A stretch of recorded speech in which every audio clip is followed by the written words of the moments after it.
മലയാളത്തിന്റെ മഹാനടൻ മമ്മൂട്ടി വളരെ മനോഹരമായി അഭിനയിച്ച എക്കാലത്തെയും ക്ലാസിക് ചിത്രങ്ങളിൽ മികച്ചു നിൽക്കുന്ന ഒരു ചിത്രമാണ് ഭൂതക്കണ്ണാടി. ലോഹിതദാസ് എന്ന ജീനിയസ് തിരക്കഥാകൃത്തിന്റെ പ്രഥമ സംവിധാന സംരംഭമായിരുന്നു ഭൂതക്കണ്ണാടി. ദേശീയ പുരസ്കാരവും സംസ്ഥാന ചലച്ചിത്ര പുരസ്കാരവും ഫിലിം ഫെയർ പുരസ്കാരവും മികച്ച സ്ക്രിപ്റ്റിനുള്ള പത്മരാജൻ പുരസ്കാരവും അങ്ങനെ നിരവധി പുരസ്കാരങ്ങൾ നേടിയ ഈ ചിത്രത്തിൽ നായികയായി ആദ്യം പരിഗണിച്ചത് നടി സുകന്യയെ ആയിരുന്നു. ചിത്രത്തിൽ അഭിനയിക്കാം എന്ന് വാക്കും പറഞ്ഞ് അഡ്വാൻസും വാങ്ങി ഷൂട്ടിങ്ങിനെത്തിയ സുകന്യ സെറ്റിൽ നിന്ന് ഇറങ്ങിപ്പോയി എന്ന് നിർമ്മാതാവ് കിരീട ഉണ്ണി പറഞ്ഞിരുന്നു. ആ സമയത്ത് സുകന്യ വളരെയധികം തിരക്കുള്ള നടിയായിരുന്നു. സുകന്യയുടെ വീട്ടിലെത്തിയാണ് ഞങ്ങൾ ചിത്രത്തിൽ അഭിനയിക്കാൻ ക്ഷണിച്ചത്. അവർ സമ്മതിക്കുകയും അഡ്വാൻസ് മേടിക്കുകയും ചെയ്തു. അതുകൂടാതെ ഷൂട്ടിംഗ് ദിവസം രാവിലെ തന്നെ അവർ ഷൂട്ടിംഗ് സെറ്റിൽ എത്തിയിരുന്നു. രാവിലെ മുതൽ ഷൂട്ടിങ്ങിനുള്ള കാര്യങ്ങളെല്ലാം തുടങ്ങിയിരുന്നു.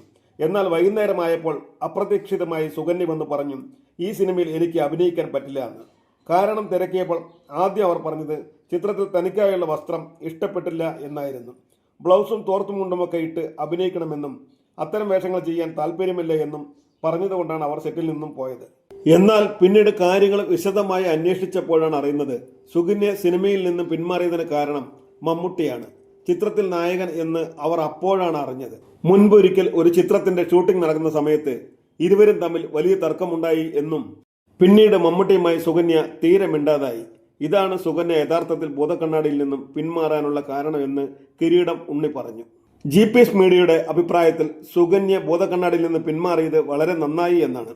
കാരണം ഒരു കുഗ്രാമത്തിന്റെ പശ്ചാത്തലത്തിൽ വിദ്യാധരൻ എന്ന വാച്ച് മെക്കാനിക്കിന്റെ കാമുകിയായ പുള്ളോത്തി സരോജിനിയായി ഒരിക്കലും സുകന്യയ്ക്ക് 100% ആത്മാർത്ഥമായി ആ റോൾ കൈകാര്യം ചെയ്യാൻ കഴിയില്ല.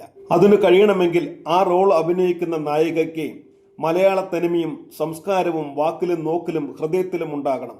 സുകന്യയ്ക്ക് പകരം വന്നത് ശ്രീലക്ഷ്മി എന്ന നടിയാണ്.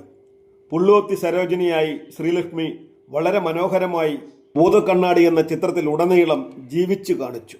ഇന്നും വിദ്യാധരന്റെയും സരോജിനിയുടെയും ആത്മനൊമ്പരം തീർത്ത സങ്കടത്തിന്റെ തിരമാലകൾ ഹൃദയത്തിൽ അടങ്ങിയിട്ടില്ല.